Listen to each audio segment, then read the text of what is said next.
Welcome to Sai test series. आइए आज महत्वपूर्ण टॉपिक का विश्लेषण करेंगे, यानी फरवरी मंथ के पार्ट 3 वीकली करंट अफेयर्स, जो 16 फरवरी से 22 फरवरी के बीच का क्वेश्चंस को मैंने यहाँ पे संकलन किया है। ये सभी महत्वपूर्ण क्वेश्चंस है। 25 क्वेश्चन का हमने यहाँ पे संकलन किया है, जो किसी भी एग्जाम की दृष्टि से देखा जाए ये क्वेश्चन काफ़ी महत्वपूर्ण हो जाएंगे। जैसे अभी आने वाला समय में 67 बीपीएससी हो, सीडीपी हो, कोई भी कम्पिटिटिव एग्जाम हो, ये सभी क्वेश्चंस जो लाए गए हैं यहाँ पे 25 क्वेश्चन है, काफ़ी महत्वपूर्ण है। आइए इन सभी क्वेश्चंस को, यानी फरवरी मंथ के पार्ट 3 को वीकली करंट अफेयर 16 से 22 फरवरी के बीच को क्वेश्चन को रिकॉल करते हैं, जो काफ़ी महत्वपूर्ण यहाँ पूछा गया है। ये सारे क्वेश्चन काफ़ी महत्वपूर्ण है। चलेंगे, फर्स्ट नंबर क्वेश्चन में ही पूछा गया है, बोला गया 20 फरवरी 2022 को अरुणाचल प्रदेश ने अपने राज्य का कौन सा स्थापना दिवस मनाया। तो 20 फरवरी 2022 को अरुणाचल प्रदेश ने अपने राज्य का 36वें स्थापना दिवस मना रहे थे, 36वां स्थापना दिवस मना रहा था। यानी ऐसे समझिएगा 1987 में ही देखा जाए अरुणाचल प्रदेश को राज्य का दर्जा दे दिया गया था। इस प्रकार यह जो राज्य बने थे ना, ये 24वें राज्य के रूप में भारत का राज्य बन गया था। यानी 1987 में जब अरुणाचल प्रदेश को राज्य का दर्जा दिया गया, उस समय राज्य की संख्या यानी 24वें राज्य के रूप में अरुणाचल प्रदेश की स्थापना हो गई थी। जो अभी वर्तमान समय में देखा जाए, यह अपना 36वां स्थापना दिवस 20 फरवरी 2022 को मना रहे थे। अरुणाचल प्रदेश की बात जैसे करते हैं ना, तो ये 3 विदेशी राज्यों की सीमा को यह टच करता है। जैसे देखा जाए भूटान को, म्यांमार को और चीन के साथ ये सीमा भी साझा करते हैं। इसके बाद और एक पॉइंट याद रखिएगा मिजोरम के बारे में। मिजोरम के बारे में यह याद रखना कि अरुणाचल प्रदेश 24वें राज्य के रूप में बने थे ना, इसके पहले 23वें राज्य के रूप में मिजोरम को स्थान दिया गया था। जो कि वो भी मिजोरम भी अभी 36वां स्थापना दिवस मना रहा है अपना, तो 23वें राज्य के रूप में मिजोरम को स्थापित किया गया था और अरुणाचल प्रदेश को 24वें राज्य के रूप में भारत के राज्य का दर्जा दिया गया था, जो कि काफ़ी महत्वपूर्ण हो जाते हैं। और ये दोनों राज्य, मिजोरम और अरुणाचल प्रदेश, दोनों राज्य जो है ना, ये अपना 36वां स्थापना दिवस वर्तमान में मना रहा था, तो काफ़ी इंपॉर्टेंट हो जाते हैं। आइए सेकेंड नंबर क्वेश्चन में चलेंगे। बोला गया हर घर जल जीवन मिशन योजना के तहत 100वां जिला कौन सा बन गया जहां स्वच्छ पानी पहुंचाए जाएंगे। यानी हर घर जल जीवन मिशन काफ़ी पॉपुलर हो गया है ये मिशन ना। अभी बोला है स्वच्छ पानी पहुंचा दिए गए, वो कौन सा जिला हो गया जो भारत का 100वां जिला बन गया जहाँ पे यह मिशन यानी हर घर जल जीवन मिशन लागू कर दिए गए। ये चंबा जिला है। ये चंबा जिला हिमाचल प्रदेश के एक जिला है, जहाँ पे देखा जाए यह चंबा 100वां जिला बन गया भारत का, जहाँ पे यह पानी यानी हर घर जल जीवन मिशन के तहत पहुंचा दिए गए। चंबा जिला, और यह भी हिमाचल प्रदेश का, जो काफ़ी महत्वपूर्ण हो जाते हैं। जैसे हिमाचल प्रदेश का बात आता है ना, हमेशा एक क्वेश्चन बताते हैं कि हिमाचल प्रदेश ही पहला राज्य था जहाँ पे 100% टीकाकरण करने वाला 18 वर्ष के ऊपर आयु वर्ग के बच्चों को, यानी 18 वर्ष से ऊपर आयु वर्ग के टीकाकरण करने में हिमाचल प्रदेश ही पहला स्थान आया था। राज्य में भी देखा जाए तो चंबा जिला 100% स्वच्छ पानी पहुंचाने वाला हर घर जल मिशन योजना के तहत भारत का 100वां जिला के रूप में बन गए चंबा जिला हिमाचल प्रदेश के। काफ़ी महत्वपूर्ण हो जाते हैं। आइए 3 नंबर क्वेश्चन में चलेंगे। इंपॉर्टेंट पूछा गया है, बोला गया है हाल ही में किस बैंक के एमडी और सीईओ संदीप बख्शी का आपने नाम सुना होगा। इन्हें business standards banker of the year 2020-21 के लिए चुना गया है। यानी ये आईसीआईसी बैंक के वर्तमान में एमडी और सीईओ संदीप बख्शी का आपने नाम सुना होगा। इन्हें business standard banker of the year 2020-21 से सम्मानित किए जाएंगे। काफ़ी महत्वपूर्ण हो जाते हैं। आईसीआईसी बैंक जैसे नाम आता है ना, इसका स्थापना 1994 में किए गए थे और अभी वर्तमान में एमडी और सीईओ संदीप बख्शी को business standards banker of the year 2020-21 का अभी हाल ही में इन्हें घोषणा किया गया यानी चुना गया है। तो काफ़ी महत्वपूर्ण क्वेश्चन हो जाते हैं। आइए 4 नंबर क्वेश्चन में चलेंगे। पूछा गया है हाल ही में सौभाग्य योजना के तहत कौन सा राज्य सौर विद्युतीकरण में प्रथम स्थान पे रहा है। यानी सौभाग्य योजना के तहत देखा जाए सौर विद्युतीकरण में कौन सा राज्य बोला गया प्रथम स्थान पे रहे ना, ये राजस्थान रहे हैं। यानी सौर विद्युतीकरण करने में वो भी सौभाग्य योजना के तहत राजस्थान राज्य जो है ना अव्वल यानी भारत के प्रथम स्थान पे रहे हैं। वहीं द्वितीय स्थान कभी पूछे इसी परिदृश्य में यानी सौर विद्युतीकरण में ना, तो वो छत्तीसगढ़ का स्थान आता है। तीसरा स्थान यूपी का, चौथा असम का, इसके बाद धीरे धीरे अन्य राज्यों का स्थान आता है। तो प्रथम स्थान पे जो राज्य आते हैं सौभाग्य योजना के तहत ना, वो राजस्थान का ही स्थान आता है सौर विद्युतीकरण करने में। तो काफ़ी महत्वपूर्ण क्वेश्चन। आइए आगे क्वेश्चन में चलेंगे। पूछा गया है 5 नंबर क्वेश्चन में बोले गए हाल ही में बिहार खादी ब्रांड एम्बेसडर किसे बनाने की घोषणा कर दिया गया, यानी हाल ही में बिहार खादी ब्रांड एम्बेसडर किसे बनाने की घोषणा कर दिया ना, ये मनोज तिवारी को कर दिए गए, मनोज तिवारी को कर दिए गए। पहले आपने देखा होगा बिहार खादी मॉल के ब्रांड एम्बेसडर पंकज त्रिपाठी थे ना, लेकिन अब ये मनोज तिवारी बन जाएंगे। हाल ही में उद्योग मंत्री शाहनवाज हुसैन के द्वारा यह घोषणा किया गया कि अब बिहार खादी का ब्रांड एम्बेसडर मनोज तिवारी को बनाया जाएगा, यानी मनोज तिवारी बन गए हैं। तो हाल ही में याद रखनी है, बिहार खादी ब्रांड एम्बेसडर मनोज तिवारी को बना दिया गया। आगे चलते हैं, महत्वपूर्ण क्वेश्चन में पूछा गया अंतर्राष्ट्रीय मातृभाषा दिवस जिस दिन मनाया जाता वो दिन कौन सा, यानी हाल ही में आपने देखा होगा कि अंतर्राष्ट्रीय मातृभाषा दिवस मनाया गया। 21 फरवरी को मनाए जाते हैं अंतर्राष्ट्रीय मातृभाषा दिवस, यानी यह मातृभाषा दिवस इसलिए मनाए जाते हैं पूरे विश्व भर में देखा जाए अपनी अपनी भाषा संस्कृति को पहचान दिलाने के लिए, यानी पूरे विश्व में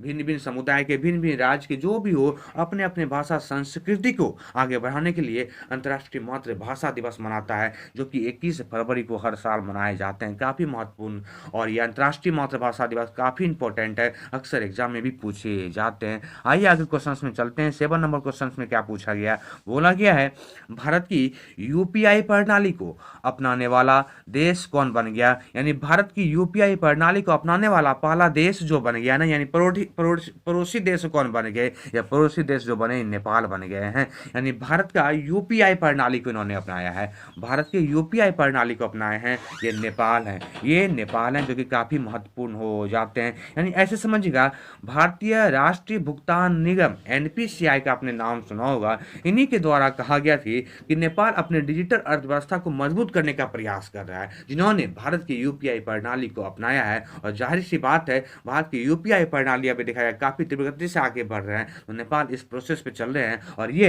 अपने डिजिटल अर्थव्यवस्था को मजबूत करने का प्रयास कर रहा है, यानी नेपाल हो जाएगा। आइए आगे क्वेश्चन में चलते हैं। पूछा गया है प्रथम श्रेणी के पहले ही मैच में 13 शतक 341 रन बना दिए, बोला गया है विश्व के पहले खिलाड़ी कौन बन गए, ये शकीब उल गनी बन गए हैं, ये बिहार के खिलाड़ी हैं। यानी याद रखिएगा अभी वर्तमान में हाल ही में आपने सुना होगा प्रथम श्रेणी मैच में 13 सेंचुरी मार दिया, वो भी 341 रन बना दिए, वो भी डेब्यू मैच में ही बना दिया। और ये कौन है, तो ये शकीब उल गनी है, ये शकीब उल गनी है जो विश्व का पहला क्रिकेटर बने जिन्होंने यह कारनामा किया था। अभी तक कोई ऐसा काम नहीं किया कि विश्व के प्रथम श्रेणी मैच में और डेब्यू मैच में ही 13 सेंचुरी मार दे। यह पहला ही खिलाड़ी है जिसका नाम है शकीब उल गनी, जिन्होंने कुल देखा जाए 341 रन बनाए हैं। और ये मिजोरम के खिलाफ अभी हाल ही में मैच रहा था रणजी ट्रॉफी का, जहाँ पे बिहार के ये खिलाड़ी शकीब उल गनी ने मिजोरम के खिलाफ ये कारनामा किए थे, जो कि काफ़ी महत्वपूर्ण हो जाते हैं।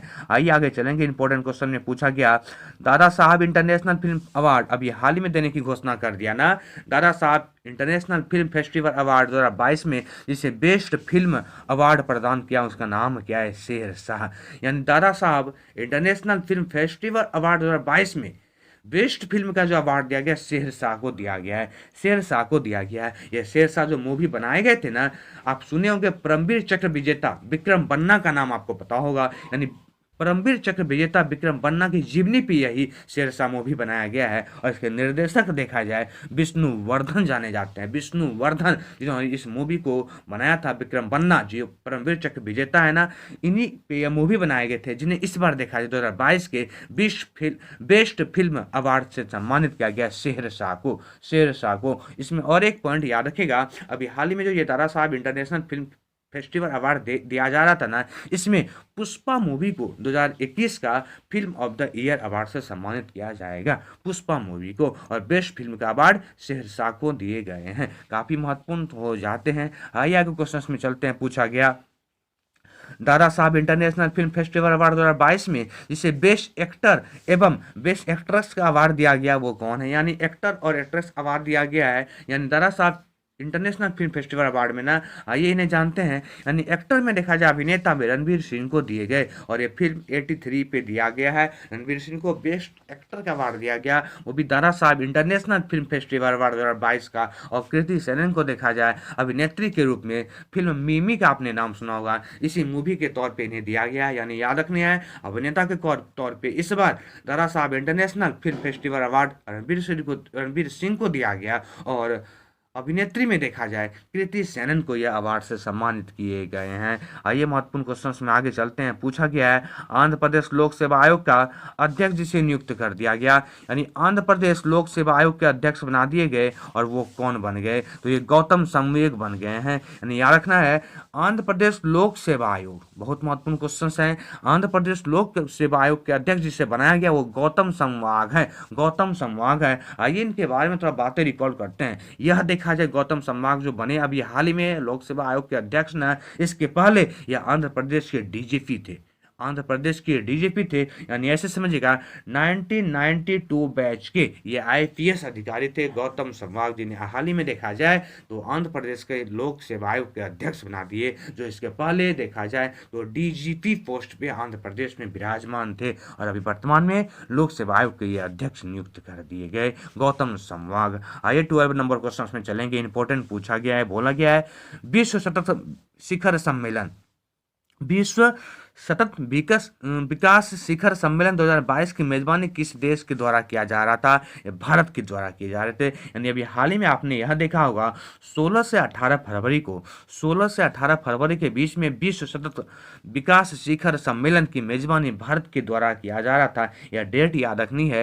यह 16 से 18 फरवरी के बीच में यह शिखर सम्मेलन हो रहा था और इस बार यह शिखर सम्मेलन की जो संस्करण थी ना, यह 21वां संस्करण था, 21वां संस्करण था। यानी ऐसे समझिएगा 21वां विश्व सतत विकास शिखर सम्मेलन 2022 की मेजबानी अभी हाल ही में 16 से 18 फरवरी को भारत के द्वारा किए जा रहे थे और इसका नेतृत्व भी भारत कर रहा था। आइए 30 नंबर क्वेश्चन में चलते हैं। पूछा गया है इंटरनेशनल मॉनेटरी फंड आईएमएफ ने मौजूदा वित्त वर्ष 21-22 के लिए भारत के आर्थिक विकास के अनुमान को घटाकर जितना % करने का रख दिया, ये 9% कर दिए। यानी ऐसे समझिएगा इंटरनेशनल मॉनेटरी फंड आईएमएफ में देखा जाए तो 21-22 के लिए जो भारत के आर्थिक विकास के अनुमान था ना, वो 9.5 इन्होंने रखा था, 9.5 इन्होंने रखा था, लेकिन अब घटा के इन्होंने 9% कर दिया, 9% कर दिए, जो कि काफ़ी महत्वपूर्ण हो जाते हैं। आइए 40 नंबर क्वेश्चन में चलते हैं। इंपॉर्टेंट पूछा गया है, बोला गया 40 नंबर में हरियाणा कैडर के जिस आईपीएस अधिकारी,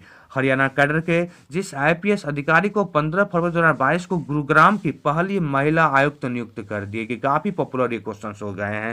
यानी देखा जाए 15 फरवरी 2022 को ही गुरुग्राम की पहली महिला पुलिस आयुक्त नियुक्त कर दिया। इनका नाम क्या है, तो कला रामचंद्रन, कला रामचंद्रन। यानी ऐसे समझिएगा कला रामचंद्रन को 15 फरवरी 2022 को गुरुग्राम की पहली महिला पुलिस आयुक्त नियुक्त कर दिया गया, पहली महिला पुलिस आयुक्त नियुक्त कर दिए गए कला रामचंद्रन को। आइए 50 नंबर क्वेश्चन में चलेंगे। पूछा गया है हाल ही में जिस राज्य ने पुलिस ने स्मार्ट कार्ड सशस्त्र लाइसेंस की शुरुआत किया वो राज्य कौन सा है, यानी संघीय प्रदेश कौन सा है, ये दिल्ली है। यानी अपनी पुलिस बल को बढ़ावा देने के लिए, पुलिस बल को मजबूत करने के लिए देखा जाए दिल्ली सरकार ने यानी दिल्ली ने यह महत्वपूर्ण कदम उठाया है, जो कि स्मार्ट कार्ड लाइसेंस को इन्होंने लॉन्च किया है। ये दिल्ली पुलिस के द्वारा किए गए हैं, दिल्ली पुलिस के द्वारा किए गए हैं। आइए महत्वपूर्ण क्वेश्चन में चलेंगे। 60 नंबर क्वेश्चन पूछा गया है भारतीय सेना के deputy chief of army staff, भारतीय सेना के deputy chief of army staff के रूप में जिसने पदभार संभाल लिया उनका नाम क्या है, तो चन्नीरा पोनम्पा, चन्नीरा पोनम्पा भी भारतीय सेना के deputy chief of army staff, deputy chief of army staff के पदभार इन्होंने संभाल लिया और इनकी नियुक्ति कर दिया गया। इनका नाम है चन्नीरा पोनम्पा, जो कि काफ़ी महत्वपूर्ण हो जाते हैं। या देखा जाए अभी वर्तमान में deputy chief of army staff के पद पे ये विराजमान हो गए, चन्नीरा पोनम्पा, याद रखिएगा काफ़ी पॉपुलर ये नाम है। आगे चलते हैं क्वेश्चन में। बोला गया IPL franchise Kolkata Knight Riders ने जिसे टीम का नया कप्तान बना दिया। अभी आपने अभी देखा होगा मेगा ऑक्शन हो रहे थे ना आईपीएल का, इसमें श्रेयस अय्यर को कलकत्ता ने खरीद लिया और कलकत्ता ने देखा जाए श्रेयस अय्यर को जो पहले दिल्ली के कप्तान थे, इन्हें कलकत्ता का कप्तान नियुक्त कर दिया गया आईपीएल में। इसमें एक पॉइंट याद रखिएगा, इस बार आईपीएल में सबसे महंगे जो खिलाड़ी बिके ना वो ईशान किशन थे। लगभग ईशान किशन इस बार देखा जाए 15.25 करोड़ रुपये में इनको मुंबई इंडियंस ने खरीद लिया। वहीं श्रेयस अय्यर को देखा जाए तो 12.25 करोड़ में कलकत्ता नाइट राइडर्स इन्हें खरीदे हैं, जो कि कलकत्ता ने इन्हें अपना टीम का कप्तान भी बना दिया है। श्रेयस अय्यर को बना दिए गए हैं, कलकत्ता की ओर से ये कप्तानी करेंगे इस बार आईपीएल में। आइए 80 नंबर क्वेश्चन में चलेंगे। पूछा गया है, बोला गया केंद्र सरकार ने अवकाश प्राप्त जिस वाइस एडमिरल को देश का पहला राष्ट्रीय समुद्री सुरक्षा सर्वेक्षक नियुक्त किया है उनका नाम क्या है? यह है जी अशोक कुमार, यह है जी अशोक कुमार। यानी ऐसे समझिएगा, केंद्र सरकार की ओर से अभी हाल ही में वाइस एडमिरल को देश का पहला राष्ट्रीय समुद्री सुरक्षा समन्वय समन्वय बना दिया गया। यह है जी अशोक कुमार को बना दिए गए हैं, जी अशोक कुमार को बना दिए गए हैं। इसमें एक पॉइंट यह याद रखनी है कि जो जी अशोक कुमार को बनाया गया ना समुद्री सुरक्षा सलाहकार, ये देखा जाए अजित अजित डोभाल जो राष्ट्रीय रक्षा सुरक्षा मतलब सलाहकार हैं, उनके नेतृत्व में ही ये लोग काम करेंगे, उनके नेतृत्व में ही ये लोग काम करेंगे जिनको अभी जी अशोक कुमार को बना दिया गया है। तो काफ़ी महत्वपूर्ण ये भी पॉइंट हो जाते हैं। आइए 19 नंबर क्वेश्चन में चलेंगे। पूछा गया है चोलेंद्र शमशेर राणा, काफी इंपॉर्टेंट नाम है, जिस देश के वर्तमान मुख्य न्यायाधीश बन गए। यानी चोलेंद्र शमशेर राणा को नेपाल का मुख्य न्यायाधीश नियुक्त कर दिया गया, नेपाल का मुख्य न्यायाधीश नियुक्त कर दिया, जो कि काफ़ी इंपॉर्टेंट हो जाते हैं, काफ़ी इंपॉर्टेंट हो जाते हैं। यानी याद रखना है, अभी ये नाम काफ़ी हाईलाइटेड है, इस नाम को फिर से रिकॉल कर दो। चोलेंद्र शमशेर राणा, इन्हें हाल ही में नेपाल ने अपना मुख्य न्यायाधीश नियुक्त कर दिया है, नेपाल ने अपना मुख्य न्यायाधीश नियुक्त कर दिया है। आइए आगे क्वेश्चन में चलेंगे। पूछा गया 20 नंबर क्वेश्चन से बोला गया प्लास्टिक वेस्ट न्यूट्रल वाली पहली भारतीय कंपनी कौन बन गई? ये बन गई डाबर इंडिया। डाबर इंडिया देखा जाए प्लास्टिक वेस्ट न्यूट्रल वाली पहली भारत की कंपनी बन गई है और काफ़ी इंपॉर्टेंट हो जाते हैं। ऐसे समझिएगा, प्लास्टिक को पूरी तरह से खत्म करने का प्रयास है सब धीरे धीरे कंपनी के द्वारा किए जा रहे हैं, यानी पर्यावरण प्रदूषण से बचाने का प्रयास किया जा रहा है ना। तो प्लास्टिक वेस्ट न्यूट्रल पहली कंपनी भारत की जो बन गई, यह डाबर इंडिया ही बन गया है, जो हाल ही में यह घोषणा किया, यानी प्लास्टिक वेस्ट न्यूट्रल कंपनी बन गई डाबर इंडिया। आइए आगे चलते हैं। क्वेश्चन में पूछा गया है महाराष्ट्र सरकार ने कैंसर की रोकथाम के लिए जिस योजना को शुरुआत किया, उस योजना का नाम है होम एक्सप्रेस। होम एक्सप्रेस या अभी हाल ही में देखा जाए महाराष्ट्र सरकार के द्वारा स्टार्ट किया गया है और एक कैंसर की रोकथाम को बढ़ावा देने के लिए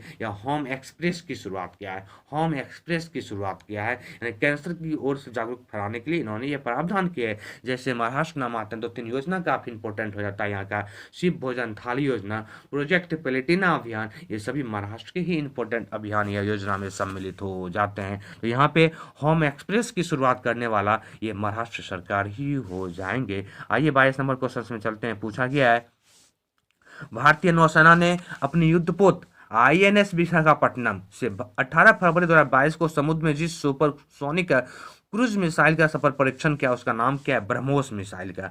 ब्रह्मोस मिसाइल का अभी हाल ही में भारतीय नौसेना के द्वारा सफल परीक्षण किए गए हैं। आप इंस्टा पे देखते भी होंगे, ये फोटो काफी महत्वपूर्ण, ये फोटो काफी अच्छा ये फोटो दिख रहा था। यानी समुद्री नीति के तहत ही देखा जाए भारत ने आईएनएस विशाखापट्टनम, आईएनएस विशाखापट्टनम के बारे में पता होगा, ये भारत का विमानवाहक पोत है जो रूस के द्वारा लिया गया था ना। तो इसी से यानी समुद्र से ही 18 फरवरी को ब्रह्मोस मिसाइल का सफल परीक्षण कर दिया, ये भारत ने किया है, ये भारत ने किया है। तो आईएनएस विशाखापट्टनम के बारे में याद रखना है, ये भारत का विमानवाहक पोत है जो रूस के द्वारा भारत को दिया गया था। अभी हाल ही में ब्रह्मोस मिसाइल का सफल परीक्षण भारत के द्वारा किया गया है। आइए 23 नंबर क्वेश्चन में चलेंगे। पूछा गया है जिस सिंगर कंपोजर हाल ही में बप्पी लहरी का आपने नाम सुना होगा ना, इनका निधन हो गया, इन्हीं के बारे में पूछा गया है कि जिस सिंगर कंपोजर का हाल ही में 69 साल में मुंबई के एक अस्पताल में निधन हो गया, उनका नाम क्या है? बप्पी लहरी। बप्पी लहरी काफ़ी पॉपुलर ये गायक थे ना, बप्पी लहरी, इनका हाल ही में निधन हो गया।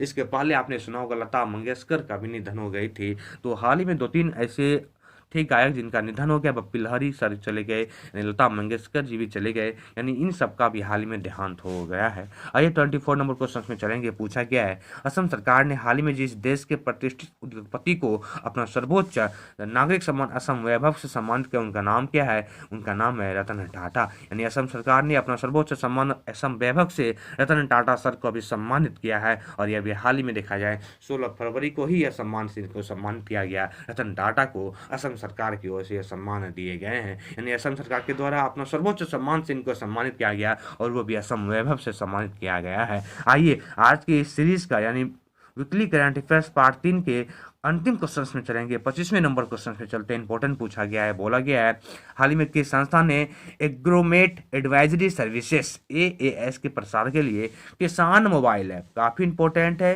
किसान मोबाइल ऐप लॉन्च किया, IIT रुड़की के द्वारा किए गए हैं। IIT रुड़की के द्वारा अभी हाल ही में किसान मोबाइल ऐप को लॉन्च किया है। तो ये जितने भी क्वेश्चन थे ना, ये फरवरी मंथ के वीकली करंट अफेयर्स पार्ट 3 के ये 25 महत्वपूर्ण क्वेश्चन थे और ये किसी भी एग्जाम में आने की पूर्ण संभावना आई होगी। आप इस क्वेश्चन को बार बार रिकॉल करें और इन्हें नोट्स बना के लिखने का भी प्रयास करें, जो एग्जाम की दृष्टि से काफ़ी इंपॉर्टेंट हो जाएगा। थैंक यू दोस्त, फिर मिलेंगे आपसे किसी नेक्स्ट करंट के वीडियो में। यदि आपको यह वीडियो सीरीज लाइक हो तो आप इन्हें लाइक करें, शेयर करें एंड सब्सक्राइब करें। फिर मिलते हैं आपसे किसी नेक्स्ट करंट के सीरीज में। आज इतना ही। Thank you, bye bye.